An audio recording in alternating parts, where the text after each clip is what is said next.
అనంతపురం జిల్లా కేంద్రంలో Raptadu MLA Paritala Sunitha camp కార్యాలయం నందు శనివారం సాయంత్రం 6 గంటల సమయంలో రాప్తాడు నియోజకవర్గంలోని 27 చెరువులు 5 సాగునీటి వినియోగదారుల సంఘం మొత్తం 32 సాగునీటి సంఘంలో జరిగిన ఎన్నికల్లో ఏకగ్రీవంగా ఎన్నిక కావడం జరిగింది. సందర్భంగా అనంతపురం జిల్లా కేంద్రంలో రాప్తాడు ఎమ్మెల్యే పరిటాల సునీతను పరిటాల శ్రీరామ్ను కలిసి సాగునీటి సంఘం ఉపాధ్యక్షుడు, అధ్యక్షుడు టీసీ నెంబర్లుగా ఎన్నికైనందుకు తమకు సహకారం అందించినందుకు పరిటాల సునీతకు, పరిటాల శ్రీరామ్కు ప్రత్యేకంగా కృతజ్ఞతలు తెలపడం జరిగింది.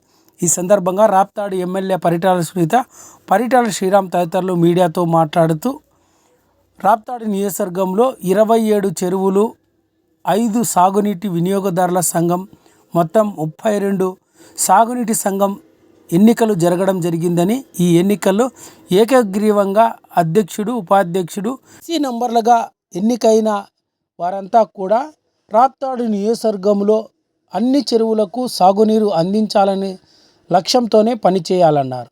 చెరువులకు నీరు వచ్చిన తర్వాత ఆ నీరు వృధా కాకుండా సద్వినియోగం అయ్యే విధంగా బాధ్యతాయుతంగా సభ్యులంతా కూడా పనిచేయాలని, అదేవిధంగా రాజకీయాలకు అతీతంగా ఎన్నికల్లో ఏకగ్రీవంగా ఎన్నిక కావడం శుభ పరిణామమని రాప్తాడు ఎమ్మెల్యే పరిటాల సునీత, ధర్మవరం నియోజకవర్గం టీడీపీ ఇన్ఛార్జ్ తదితరులు పేర్కొన్నారు.